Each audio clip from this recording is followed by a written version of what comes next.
Olá, começamos agora o Frente a Frente e hoje aqui comigo Cícero Albuquerque, ele que é doutor em Ciências Sociais e professor da Universidade Federal de Alagoas.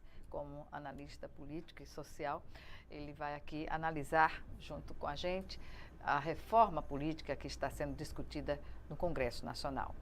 Professor, eu agradeço mais uma vez a sua participação aqui, sempre bem-vinda, né, com os esclarecimentos necessários a essas questões nacionais que nos dizem respeito no nosso dia a dia, na nossa vida. Portanto, a comissão da Câmara dos Deputados, né, que analisa a reforma política, aprovou esta semana o chamado voto, o sistema distrital, né, para as eleições de 2018 e o que vai depender aí na correlação de forças com a base do governo meio dividida, não se sabe o que vai acontecer daqui para frente, mas o voto, o sistema distritão já está causando algumas polêmicas, sobretudo entre analistas políticos, como também os parlamentares no Congresso. Nem todo mundo ficou satisfeito, melhor dizendo, com essa decisão. Professor, daí eu pergunto, o que vem a ser na prática, não é, o distritão dentro das nossas condições eleitorais hoje, né, uma questão que está sendo colocada sem ao menos haver uma transição. Essa pressa do governo na aprovação de uma reforma política tem a ver com um conforto para quem está no poder? Agradeço novamente, agora é até um prazer. Nós estamos vivendo um momento muito excepcional na história do Brasil e a excepcionalidade passa pela pressa e pela urgência em fazer coisas que não precisariam ser dessa forma. Tudo que é feito com pressa tem uma chance maior de dar errado e de sair mal feito. Mas eu não penso que haja preocupação em quem está fazendo, se vai dar certo do ponto de vista do interesse popular e se vai sair bem feito. Era preciso fazer, entendem que é preciso fazer e estão fazendo a toque de caixa. Ora, há uma mudança básica na forma de eleger e da forma de participar do processo político pelos nossos candidatos, que é uma mudança que não mexe fundamentalmente nas estruturas políticas atuais. Na verdade, a impressão que a gente tem à distância é de que é uma tentativa de manter as coisas como estão, né? Mudar para não mudar. E isso é muito grave, porque nós vivemos um momento político que o povo brasileiro, que a sociedade brasileira pede, clama, exige mudanças. Tem um descrédito muito grande na política, e isso é muito ruim para qualquer sociedade, e a tentativa de fazer emendas, a tentativa de fazer puxadinhos, e a tentativa de buscar saídas que não são devidamente construídas, depõe ainda mais contra quem está na política oficialmente, formalmente falando, os nossos eleitos, e depõe contra o país, no final das contas, porque apesar da mudança na estrutura política não significar necessariamente mudança nas condições de vida, e é isso que as pessoas estão pedindo, ela tem a ver com a vida concreta de cada um de nós no nosso dia a dia. Quando a gente elege bem, a gente tem melhores chances de ter uma sociedade melhor, de ter investimentos mais bem dirigidos. Quando a gente elege mal, a gente vê o que acontece, né? O Brasil vive uma crise econômica, mas essa crise econômica tem um componente político muito sério. Nasceu de uma crise política. Exatamente, foi uma crise econômica de alguma forma forjada artificialmente e que tinha um papel e que cumpriu o papel e que, cumprido aquele papel, ela não conseguiu se resolver porque a composição do nosso Congresso Nacional, a estrutura política brasileira, ela está muito aquém da sociedade, e quando a sociedade olha para ela e não se reconhece nela, tende a se afastar. A gente faz isso em relação a qualquer coisa na vida. Quando a gente não se identifica com aquilo que a gente tem diante da gente, a gente se afasta. E está acontecendo uma coisa muito perigosa, que é uma despolitização da sociedade brasileira, ou então uma politização às avessas. Uma politização que aponta no sentido de que não há interesse de participar de causas coletivas que sejam a favor da maioria. Pois é, o chamado sistema distritão vale para as eleições de 2018, né, se passar na Câmara e depois no Senado, é bom que se frise, né, essa discussão é das duas casas do Congresso, e para 2020. E serão eleitos os candidatos que obtiverem mais votos. Se, por um lado, aqueles candidatos como um Tiririca, por exemplo, que arrastou vários outros junto com ele na eleição, isso deixa de ocorrer. Mas isso relacionado às vantagens e desvantagens desse sistema, como o senhor colocaria? Esse componente, o componente do voto, do coeficiente eleitoral e do voto agregado, O Tiririca teve 1,5 milhão de votos, trouxe, salvo engano, 4 ou 5 outros parlamentares com ele. E eu não estou desqualificando a atuação política do Tiririca, não. Acho que tem gente que tem uma atuação política pior. Gente que tem, porque pesa contra o Tiririca um preconceito muito grande devido ao meio do povo, de ter uma escolaridade pequena.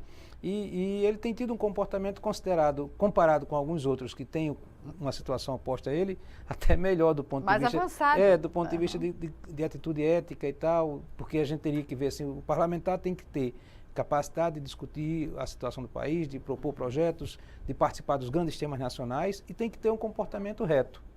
Aí a gente está abdicando de uma coisa em função da outra, e aí isso é muito comprometedor.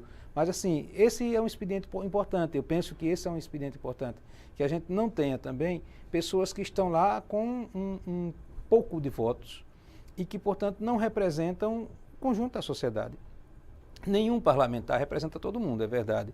E ainda mais se ele for um parlamentar ideológico, que ele apresenta suas ideias, que ele na campanha discute as suas propostas, apresenta as suas pautas e sintonize com uma parte do eleitorado. Mas, ora, o que nós temos visto com o sistema de um deputado puxar vários outros, é que muitas vezes este que é uma celebridade, que é o caso, não tem a maturidade política e a formação política necessária para representar, e os demais têm menos ainda, e devem menos satisfação ainda. Esse é um dado que a gente precisaria discutir, como corrigir essa deformação do processo. Mas, olha, não é o voto distrital quem está garantindo isso, porque o voto distrital, ao mesmo tempo, nessa modalidade que impede que alguém puxe alguém, na linguagem popular, ele também está permitindo que o sujeito seja eleito pela celebridade que é, pela representatividade de igreja muitas vezes que tem, e não por um conjunto de propostas. Os partidos sairão desse processo ainda mais enfraquecidos. E penso que esse é um tema fundamental. A gente tem que discutir os partidos. Eles são bons, não são bons, eles podiam ser melhores, mas eles tendem a ficar piores. Pois é, justamente isso que eu ia perguntar ao senhor sobre as consequências para os partidos, porque os grandes partidos serão mais beneficiados com o Distritão ou não? Certamente, os grandes partidos têm as maiores lideranças, os grandes partidos terão, nessa reforma, provavelmente uma participação maior no fundo partidário, no fundo eleitoral. A estrutura está montada para duas coisas, Gorete, fundamentais. Para a manutenção dos grandes e dos velhos e das velhas lideranças e para a ascensão das celebridades. E do poder econômico. E do poder econômico, que este já é corrente, não é? Porque, na verdade, se a gente olhar as eleições, quem financia as eleições somos nós. Ora, o que foi o mensalão? O que é a Lava Jato? É o dinheiro público saindo pelo ralo. Assim, nós financiamos indiretamente, porque quando uma grande empresa se dispõe a financiar uma bancada de 50, 60, 70 deputados federais, faz por quê? Faz porque sabe que terá retorno. Tá todo mundo discutindo que 3 bilhões de reais, 3 bilhões e meio é muito dinheiro, e de fato ainda mais num momento como este. Mas garanto a você e a todos que estão nos vendo que nós perdemos muito mais no atual modelo. Pois é, o atual modelo, na sua opinião, ele está esgotado, professor? O atual modelo não serve. O atual modelo não serve. Agora, qual é o perigo? É que a gente está diante de um modelo que não serve mais e está buscando uma alternativa para um modelo que serve menos ainda. Como é que isso está sendo garantido? Nós não estamos tendo tempo de discutir. Há uma pressa, e a pressa não é por acaso. É preciso fazer a toque de caixa para que não dê tempo da sociedade compreender direito, da sociedade amadurecer o debate e se posicionar devidamente. Tá? Aí nós vamos fazer, pensam eles, e depois que está feito a gente discute. Ora, não há cabimento. Quem tem um mandato de 4 anos, esse é um tema que já vem sendo chamado há muito tempo, defini-lo dessa maneira. Porque, no princípio, o que está sendo impedido é uma maior participação popular do processo político brasileiro. Mas a gente sabe também que o Distritão, ele já foi utilizado em alguns países, como o Japão, por exemplo, e voltou-se atrás, não é? Porque a experiência histórica mostra que ele não cumpre o papel que muitas vezes se diz que cumpre. Na verdade, de democratizar o acesso à participação política, de permitir que um sujeito comum possa participar desse processo. Na verdade, os comuns participam com dificuldade. O sistema político brasileiro, a democracia brasileira está muito aquém do que deveria ser. Nós nos arrogamos, eu acho até que a gente tem o direito de fazer isso algumas vezes, um país democrático, mas se você olha do ponto de vista eleitoral, a representação no Congresso Nacional, você vai perceber que não é uma representação democrática. Você pega as bancadas e você vê qual é o tamanho da bancada dos trabalhadores, que são a maioria da sociedade. A representação dos trabalhadores é infinitamente menor do que a representação, por exemplo, da bancada que a gente convencionou chamar bancada da bala, bancada da Bíblia, bancada do boi. O agronegócio tem uma bancada gigantesca, proporcionalmente falando, do ponto de vista da população, é menor. Aí alguém pode ouvir a gente e dizer assim, mas ora, quem elege é o povo, sim, mas não tem sentido a gente ter eleição, cara, que o pequeno comerciante, que o professor, que o advogado comum, que o jornalista, tá, possa participar em condições de tal desigualdade e pensar que pode ser eleito. Professor, em que momento o eleitor brasileiro, o eleitorado brasileiro, deixou de votar no partido para votar nas pessoas e fazer com que fenômenos, como a gente já citou aqui, ocorressem na eleição? A nossa trajetória de partidos, Gorete, é uma trajetória muito aquém. O único partido brasileiro que teve e ainda tem em alguma medida algum apelo popular foi o Partido dos Trabalhadores, pela trajetória que ele teve. E tem ainda algum apelo, mas tem um apelo cada vez menor. Tá? Sobretudo depois desses escândalos. Sim, todos, exatamente. Né? Depois de tudo isso, o apelo que ele tem, a legenda do PT era uma legenda com uma quantidade significativa de votos. Tá? Isso é um fato recente. Ora, partidos tradicionais como o PCdoB, como o PCB, como o PTB, não tiveram e nem têm essa empatia. E por que não tem? Porque os partidos tradicionais, e alguns deles nem cabem desses que eu citei, na categoria de tradicionais, mas eles não têm trabalho de base, vínculo com as questões concretas da sociedade, com as lutas sociais fundamentais. Os movimentos sociais nos últimos tempos, eles passaram a representar uma coisa muito, muito diferente do que era previsto inicialmente. Porque, ora, eu sou de uma geração que nós tínhamos uma trajetória, nós tínhamos uma militância no movimento social concreto e tínhamos uma militância partidária. Tá, aí nós desencantamos com o partido. E aí nós perdemos muitas vezes aquela militância que nós tínhamos numa organização social, numa associação de bairro, num sindicato, num movimento estudantil, e perdemos o vínculo com os partidos. Os partidos ficaram estruturas burocráticas, digamos assim. Professor, e dentro desse conceito, não é? O distritão, na verdade, ele vai personificar essas figuras já bem-sucedidas na política, e os partidos ficarão com dificuldades para aumentar a sua representação partidária, não é? Historicamente, nós temos no Brasil uma oligarquização política à direita e outra à esquerda. As personalidades muitas vezes se comportam como mais importantes do que as estruturas partidárias nas quais estão. Não é certo uma liderança, vou dar um exemplo como Lula, ser maior do que o partido. Quando isso ocorre, há um desvirtuamento do processo. E aí o sujeito começa a dar a linha no partido. Alguns partidos no Brasil têm donos.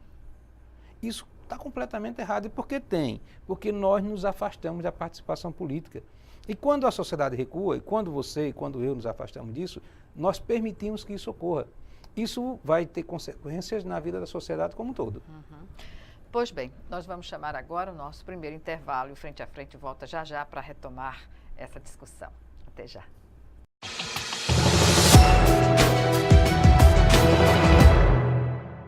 Estamos de volta com Frente a Frente, que hoje recebe Cícero Albuquerque, cientista social e professor da Universidade Federal de Alagoas. Professor, como entender o distritão, essa proposta aprovada, colocada de forma assodada pelo governo neste momento, quando a gente sabe que isso não é uma proposta nova no Congresso. Em 2015 foi tentada passar o distritão e a proposta foi rejeitada. De 2015 para cá, o ambiente político brasileiro deteriorou muito e o envolvimento da sociedade também. Né? De tal maneira que hoje há um desgaste muito grande dos políticos e do Congresso Nacional.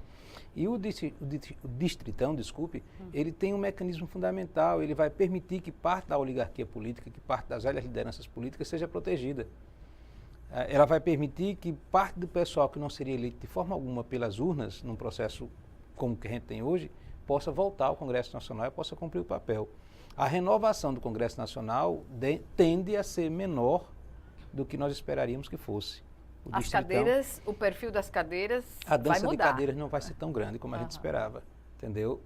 Parte das nossas lideranças das velhas lideranças, das tradicionais lideranças políticas, estão garantidas. Vai ser preservada. O Distritão tem esse papel também. Tá? Em tese, aparentemente, ele vai democratizar o processo político, mas na verdade não é isso que está sendo dado, previsto. Na atual conjuntura. Na atual conjuntura.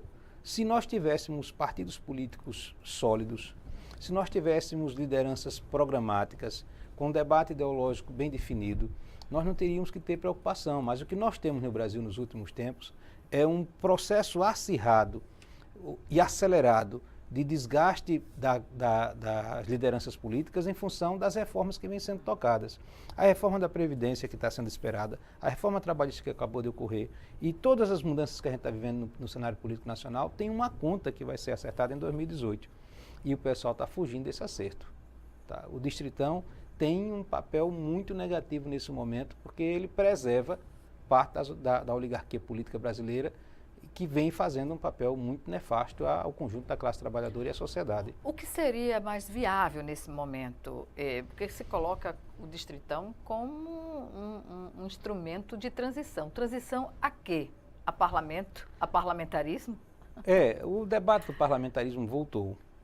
Na verdade, por que é que o debate do parlamentarismo voltou? Porque o Congresso Nacional ele assumiu um papel político muito maior do que o que a gente esperava. De fato, não é? Nós temos um presidente que não tem apoio popular, que se apoia no Congresso num sistema de barganha política permanente, e o Congresso ganhou uma relevância do ponto de vista da gestão da coisa pública no Brasil que talvez não tenha tido em nenhum momento anterior da história. Pois é, os presidentes têm se valido das medidas provisórias para se fazer reconhecer enquanto um Estado, um sistema presidencialista. O resto é o Congresso e a correlação de forças que vai definir o que é aprovado ou não para o país. Né? Imagina o que é, nós estamos há 1 ano e meio da eleição presidencial e nós não temos hoje uma liderança daquelas que a gente já conhece em condição de você dizer assim, vai disputar a eleição com tranquilidade. O Lula é a grande liderança, talvez, mas o Lula vive uma situação que a gente não tem a menor possibilidade de ele ser candidato. Hoje, o Lula não seria candidato na atual conjuntura. Tá? Tem um apelo popular. A outra liderança é uma liderança que não interessa ao poder político estabelecido, porque é uma figura que vem fora desses comandos e desses controles e que ninguém consegue confiar. É uma coisa que preocupa. E aí a ideia de fazer uma reforma política que vá se aproximando de uma coisa chamada parlamentarismo é ainda mais perigosa porque é oportuna. A última vez que o parlamentarismo foi testado, o povo brasileiro disse não. Ora, nós estamos vivendo uma situação hoje que é possível que se diga sim, mas que se diga sim com receio de uma coisa... Mas, em tese, o parlamentarismo para o Brasil não seria uma proposta ideal? Em tese, sim. Noutra circunstância. No atual Congresso, quem consegue, com toda sinceridade, confiar que o Congresso Nacional agiria republicanamente? Percebe? Se não há uma perspectiva de ação republicana, como é que nós podemos confiar no Congresso Nacional tal papel? Essa é uma preocupação. O grande problema é que a gente tem, assim, o povo brasileiro precisa parar e refletir que a representação parlamentar, ela é uma representação extremamente importante. Nós votamos de um jeito para o Executivo e muitas vezes votamos de um jeito completamente diferente para o Legislativo. Isso do vereador ao deputado federal e ao senador. Certamente. Como se estes espaços fossem a menos a quem. Não, pelo contrário, a experiência histórica recente mostrou que eleger deputado federal, que eleger senador, que eleger deputado estadual, que eleger vereador, com maior critério é cada vez mais fundamental. Porque a participação política desse pessoal cresceu. Quando a gente vê um deputado que não diz coisa com coisa, decidindo a vida da gente, a gente fica preocupado. Porque nós não contrataríamos um cidadão daquele para fazer nenhum outro serviço para as nossas vidas. Pois é, e foi isso que se verificou no momento do impeachment da presidente Dilma, até então, na Câmara dos Deputados, né? Uma representação que as redes sociais se manifestaram dizendo que aquele Congresso não os representava, enfim. Como que o senhor vê essa situação? Eu vi com muito susto, porque todos nós nos assustamos com aquilo que nós vimos. A gente sabia que o Congresso Nacional tinha problemas. Que havia um baixo clero. Mas ora, que esse baixo clero assumiu o comando, porque esse baixo clero, cada um tem um voto, e a democracia é o voto da maioria, mas um comando desqualificadíssimo. Da última vez que eu estive aqui, eu confundi nome, mas o Severino Cavalcante, né, este sim, foi o primeiro do baixo clero que ascendeu. e ascendeu fazendo a política pior, porque o baixo clero não faz a melhor política. É baixo clero porque não faz a melhor política. É o toma lá da cá. E esse toma lá da cá é uma coisa que nós não podemos tolerar mais.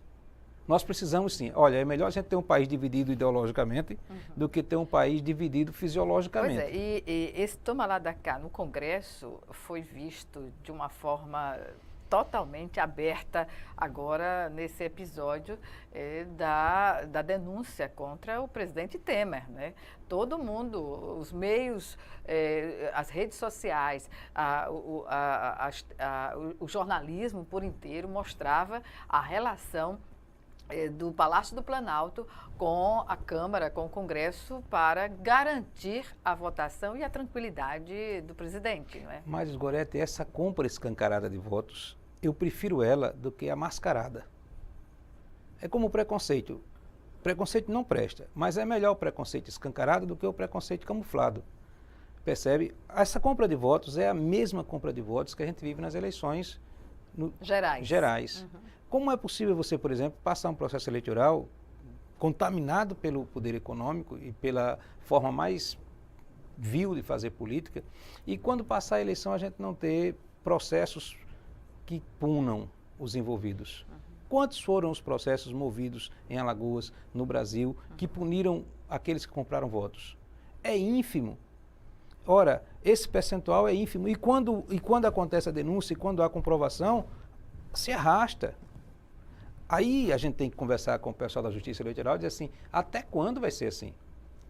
O problema não é só dos parlamentares, o problema dos parlamentares é meu como eleitor, é seu como eleitor.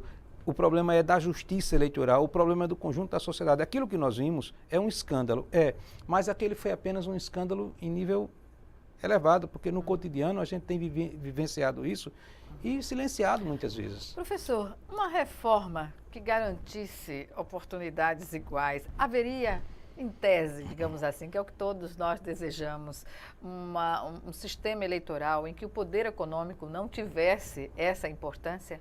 Não, olha, desculpe, numa sociedade de classes, essa é uma utopia completa, assim, e a utopia é importante, mas nesse nível que você está propondo, não. Nós precisaríamos ter mecanismos que inibissem a prevalência do poder econômico como nós temos tido.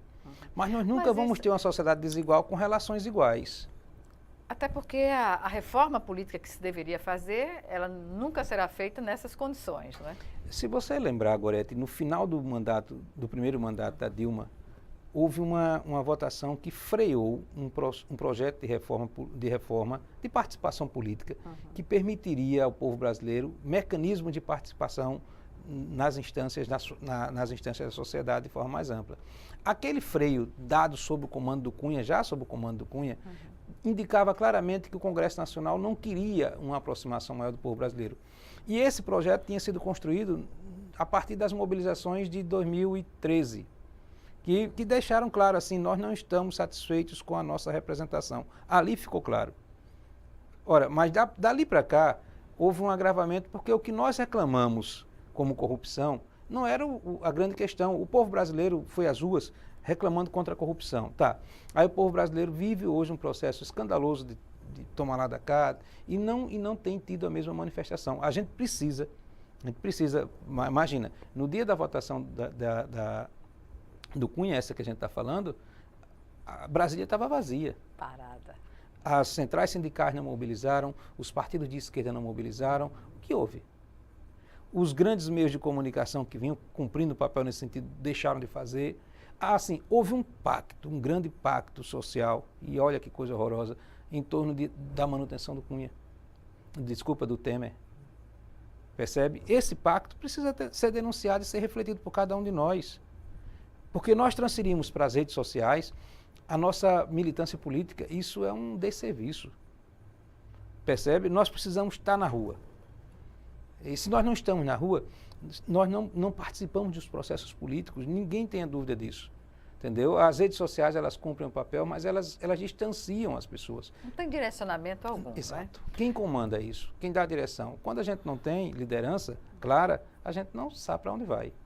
Professor, ainda sobre a reforma do sistema eleitoral, né? A reforma política.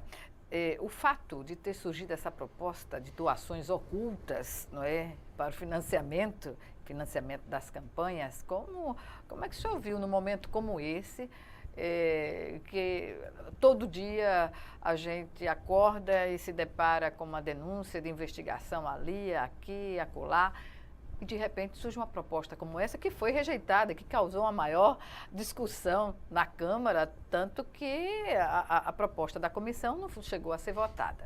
Porque, na verdade, o Caixa 2 sempre foi uma forma oculta de definir as eleições. E aí o que o pessoal tentou fazer, de alguma forma, foi oficializar isso, né? E é um ato de extrema coragem. Propor isso e defender isso publicamente, no atual contexto, é um ato de extrema coragem. Entendeu? Não estou respeitando a coragem desse pessoal, não. Estou dizendo que é um ato de loucura. Suicídio político, porque o que, na verdade, nós estamos assistindo nós precisamos, todos nós temos consciência disso, mesmo aqueles que não estão engajados nos processos políticos, nós cobramos mais transparência. Ora, no momento, a atividade política, ela é pautada pela publicidade. Se você não publica os seus atos são públicos, o funcionário público, o gestor público tem a obrigação de dar satisfação ao público, ao povo, à sociedade. Quando alguém põe uma lei ou propõe uma lei que diz que é possível fazer isso de forma oculta, está indo na contramão da história, não só deste momento histórico, como da história de uma forma geral. A política tem a ver inteiramente com a publicidade. Com a transparência. Com a transparência. Uhum. Pois bem, vamos chamar agora o nosso segundo e último intervalo. Já voltaremos.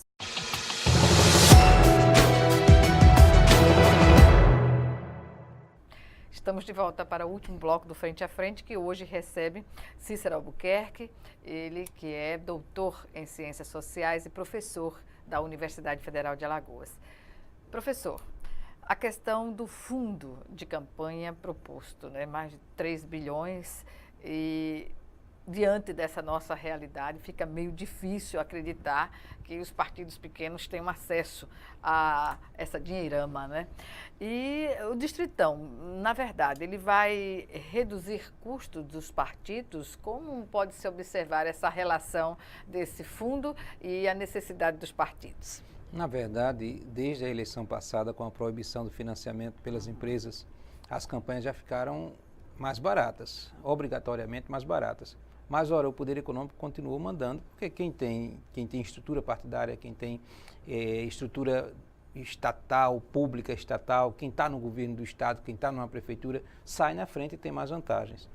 Mas, ora, qual é a preocupação? A preocupação é evitar a contaminação do interesse privado no processo de eleição. E aí como é que você faz isso? Ou você faz isso, especialmente das grandes empresas, ou você faz isso garantindo que haja uma tradição cada vez maior, uma prática cada vez maior de contribuição financeira, você contribuir, eu contribuir, aquele cidadão que está nos vendo contribuir, e permitir que as campanhas sejam sustentadas a partir de projetos políticos e ideológicos. Eu vou contribuir com as candidaturas que eu me identifico, que eu acredito que são importantes.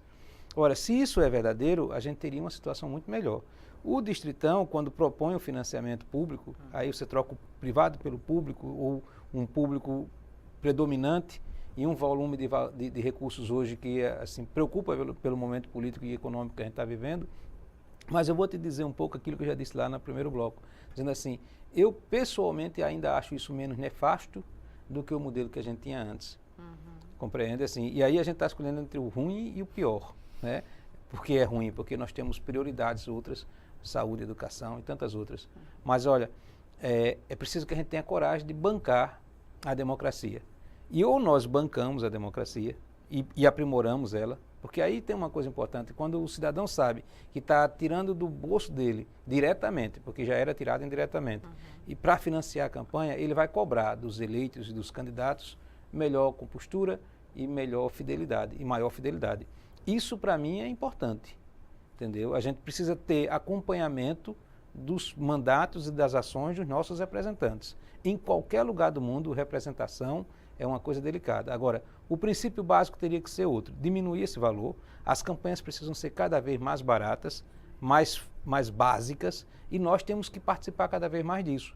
Ora, o povo brasileiro vota para presidente e vota muitas vezes para governador sem a mesma influência do poder econômico que vota parlamentar. Nas proporcionais. Nas proporcionais é que está o grande problema. As campanhas são mais caras aqui. É aqui que o negócio funciona no varejo. É melhor o atacado, e porque o atacado é mais público, é mais ideológico, é mais transparente do que o varejo. E aí a gente precisaria construir mecanismos de controle, mas penso que esse é um debate fundamental que a gente tem que fazer.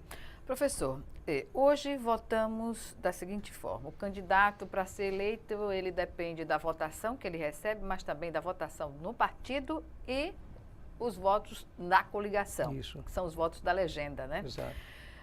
Com o voto distrital passando a vigorar em 2018 e ainda há a proposta do distrital misto, como a gente pode fazer essa diferença para visualizar para o eleitor? Na verdade, nós faríamos duas coisas. Nós votaríamos diretamente e elegeríamos diretamente. Os mais votados serão os eleitos, de um lado, e os outros, aqueles que virão em lista fechada. O grande problema, até aqui, eu acho que é possível discutir. Com aquilo que eu já disse, serão eleitos aqueles que terão maior poder econômico e maior visibilidade, as celebridades. Tá? Do outro lado, aí é que está o problema. Quando a gente vem para a lista fechada, aí a gente não tem perspectiva de renovação na política brasileira, nenhuma. Hoje nós temos mantido pessoas com mandatos. Quando eu vejo, às vezes, um deputado dizer, eu tenho 30 anos de mandato. O Paulo Paim é um cara que eu respeito muito, eles têm 30 anos de mandato. Eu não vejo mal nisso. Assim, se o camarada é um cara correto, se o cara tem uma vocação para a coisa pública, se ele está lá em função de um projeto de sociedade, isso não é mal. Agora, quando a gente vê que pessoas estão lá há 30 anos, há 20 anos, há tanto tempo, porque precisam de foro privilegiado, porque precisam do uso da máquina, e aquilo é um espaço privilegiado para o uso da máquina pública. A gente está vivendo isso dia a dia. É importante que a gente repense a nossa atuação política e o nosso voto. O voto distrital, desse lado da lista fechada, não permite muito isso. Pois é. A gente pode fazer uma analogia de que estamos saindo de um sistema bilionário empresarial para um sistema que é bilionário com recursos públicos? Mas eu te digo mais, assim, hoje, por essa proposta, a campanha fica muito mais barata do que já é. Tá? Assim, se a gente perceber o volume de investimentos que as delações premiadas dizem... Revelam... 3 bilhões não é quase nada. É quase nada. É verdade. É claro que a gente não é ingênuo de imaginar que as campanhas serão feitas única e exclusivamente com recursos públicos. Tá? Assim, vai ser permitida a doação individual. A doação individual tem um certo valor. Na última eleição já houve fraude nesse processo de doação individual. Aliás, já vem à venda há muito tempo. Mas é preciso que a gente aprimore cada vez mais os mecanismos de controle e de evitar e de punir quem sai da linha. Porque, olha, imagina você, o cidadão que se comporta mal na campanha, ele vai se comportar como quando eleito? E as pessoas sabem do que a gente está falando. Agora, se você vota em alguém que compra voto, se você vota em alguém que engana, que mente, que faz isso, que faz aquilo outro, você já sabe que está votando em alguém que fará mal ao conjunto da sociedade. Quando a gente tem zelo por isso, quando a gente acompanha e quando a gente tira do nosso horizonte de voto as pessoas que se comportam de forma errada na campanha, a gente está garantindo que haja melhor representação e que o representante seja mais ético e mais digno da nossa sociedade. Para o eleitorado assimilar essas mudanças, o senhor acredita que há tempo hábil para isso? O problema não é só de tempo, Gorete. A gente tem pouco tempo, mas assim, o povo brasileiro tem uma capacidade muito grande de se adaptar. A gente sabe, assim, os dados mostram isso. Aparentemente ninguém está acompanhando, mas quando você vai olhar, está todo mundo sabendo. Acompanhando, exatamente. Ora, o problema é outro. O problema é que nós temos nos últimos anos, e neste momento de forma especial, um descrédito com a política muito forte, e não é sem motivo. Um descrédito muito forte. E esse descrédito afasta. E esse descrédito joga em situações de aventura e de risco para a democracia e para o conjunto do interesse da classe trabalhadora e do povo brasileiro. E aí a gente sabe que há um movimento fortemente articulado no país para não se votar em ninguém, o voto em branco, mas até chamando as pessoas para o voto nulo, porque o voto nulo tem uma resposta mais efetiva do que simplesmente votar em branco, né? Eu sou daqueles que não acreditam que pelo voto a gente consiga grandes mudanças. Mas entendo que o voto é um espaço fundamental. quem não vota transfere para outro ou dá outro direito de se por si. Ora, por que é que nós temos uma bancada majoritária da bala, do boi, da Bíblia? Porque outros perderam o interesse e deixaram que fosse assim. E o que a gente vai apurando é que esses grupos não representam o conjunto da sociedade ou a maioria da sociedade. Esses grupos representam grupos. O latifúndio, as fábricas de armas, as igrejas mais conservadoras, que têm feito bancadas e não têm feito bancadas em nome do conjunto da sociedade. Ora, o deputado federal, um senador, ele é eleito por Alagoas, mas ele tem um compromisso com o país. O princípio é, eu represento Alagoas, mas o meu compromisso é com o país. Quando a gente elege alguém que não representa nenhum estado, representa a sua igreja, representa o seu setor econômico, isso é um desserviço ao conjunto da sociedade. É como se fosse um preposto, não é? Exatamente. Desses segmentos. Exatamente. Né? E essa coisa do preposto, ela sempre existiu na política brasileira. Nos Estados Unidos isso é aberto. Pois é. Aqui a gente sempre camuflou. Agora, antigamente eram prepostos mesmo.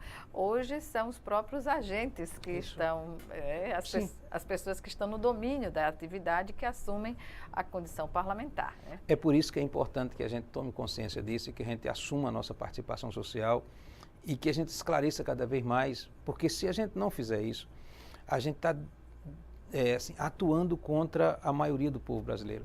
Nós temos filhos, nós temos jovens, nós precisamos alimentar uma perspectiva de sociedade mais justa e de participação mais efetiva. Os mecanismos de controle muitas vezes existem e a gente não os utiliza. Do conselho do conselho da merenda, do conselho da saúde, do conselho da educação municipal ao conselho nacional, são mecanismos importantes que a gente precisa atuar neles. Mas para além deles, os movimentos sociais, os partidos, com todo o desgaste que a gente está vivendo nesse momento, é importante que a gente entenda o seguinte: não há democracia nenhuma no mundo que seja forte e consolidada sem que a gente tenha partidos claros, programáticos e efetivos na sociedade. Mais de um, mais de dois, para que a gente não fique no CSA e CRB, eu sou CSA, mas olha, que a gente não... professor. Idem, pois estamos bem. Para que a gente não fique no CSA e CRB, é importante que a gente tenha partidos e que a gente faça um debate social efetivo. Neste instante no Brasil, a gente tem tido assim, um afastamento dos jovens, das pessoas adultas, da nossa geração, que teve uma participação política no passado e que hoje se afastou, entendeu? E que fica, assim, muitas vezes, sem saber o que fazer, porque a gente tem um sentimento de impotência muito grande hoje. De perplexidade, né? Assim, e a gente precisa passar disso. Tá? E não pode passar disso para negação. Tem que passar disso para uma saída propositiva, sem ingenuidade, porque nós não temos mais idade, sem maniqueísmo, porque a nossa sociedade está madura, mas com participação efetiva, e não dá para abrir mão disso. Mas, quando se diz que o Distritão vai agravar a exclusão no parlamento, o senhor concorda? Concordo e me preocupo com isso. Não porque eu acho que o parlamento mereça, nesse momento na história do Brasil, mas porque eu entendo que o parlamento é um espaço extremamente importante. Um espaço importante para o debate de projetos, um espaço extremamente importante para o controle do executivo, porque o executivo precisa ser controlado, mas um espaço importante como caixa de ressonância da sociedade, que não tem sido. Nós não nos sentimos representados, infelizmente. E você pega exemplos de pessoas que foram eleitas com uma perspectiva e quando você chega lá você percebe que ela atua com outra perspectiva. Eu nem discuto aqueles que foram coerentemente eleitos numa perspectiva e estão lá defendendo essa perspectiva. Eu até discuto aqueles que foram eleitos com uma perspectiva e estão lá com outra. Que iludiu o eleitor. Exato, é uma fraude.